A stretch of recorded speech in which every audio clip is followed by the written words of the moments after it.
très en contact avec les associations dont tu t'occupes au Rwanda et partage-nous leurs difficultés, les défis auxquels elles sont confrontées en ce moment dans cette crise Covid-19.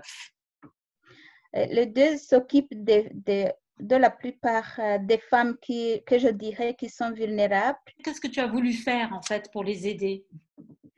Là, j'étais assise dans ma maison avec mes 5 enfants puisque je suis partie étudier au Canada avec eux. Et puis, je me posais la question, mais qu'est-ce qui se passe à la maison? Et surtout, qu'est-ce qui se passe pour ces femmes qui étaient, même avant le confinement, dans les difficultés de pouvoir vraiment joindre les bouts? Surtout à la fin, ce sont les femmes qui vont à l'extérieur vendre les légumes ou autre chose. Et après, elles rentrent à la maison avec à peu près 2 000 ou 3 000 francs rwandais. Avec ça, elles doivent faire tout, payer l'école, chercher à manger, tous les besoins de la maison. Alors, je me posais la question, comment est-ce qu'elles arrivent à vivre pour ces jours? Alors, ça me connectait directement à mon histoire pendant le génocide contre les Tutsis en 1999, là où ma famille et moi avons passé 10 jours à l'intérieur de l'hôpital psychiatrique d'Ondera sans avoir à manger ni à boire. Alors, j'ai directement connecté à leurs besoins de ces femmes. Alors, je me suis dit, il faut que je fasse quelque chose. C'est comme ça que j'ai pensé à Zirikana, la campagne Zirikana. Zirikana, ça dit, n'oublie jamais. Quels sont les résultats de cette campagne? Qu'est-ce que ça a apporté à toutes ces femmes?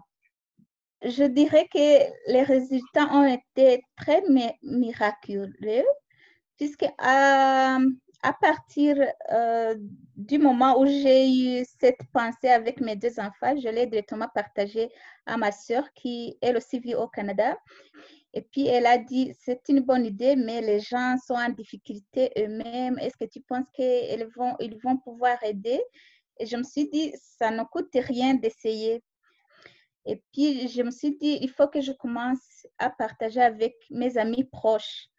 Alors, j'ai commencé avec les amis de l'université ici au Canada, tant les étudiants internationaux et aussi les Canadiens eux-mêmes.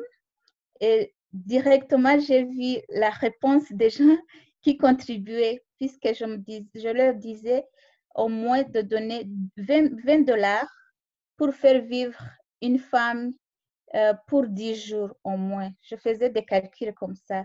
Alors, il y en a même qui ont contribué jusqu'à 500 dollars chacun. Alors, c'était énorme. Je ne pouvais même pas y croire. Et maintenant que j'en parle, j'ai la chair de poule. Alors, jusqu'à maintenant, nous avons déjà aidé plus de 250 femmes, puisqu'on a dépassé l'objectif et on a vu que le besoin était énorme et on a continué à aider en dehors de ce qu'on avait programmé avant.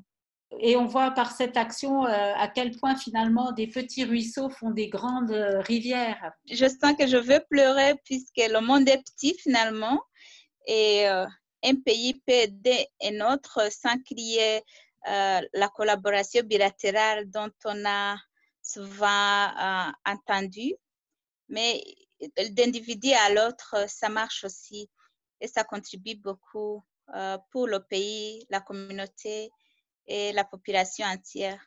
Mais si tu avais un message à faire passer au-delà de ces communautés que tu as aidées, pour ton pays ou vis-à-vis des institutions avec lesquelles MMM est en contact, quel serait ce message dans ce contexte très particulier du Covid? C'est le courage et l'amour, bien sûr, l'unité, puisque pouvoir accéder à l'aide, ça demande aussi que les gens travaillent, même à distance.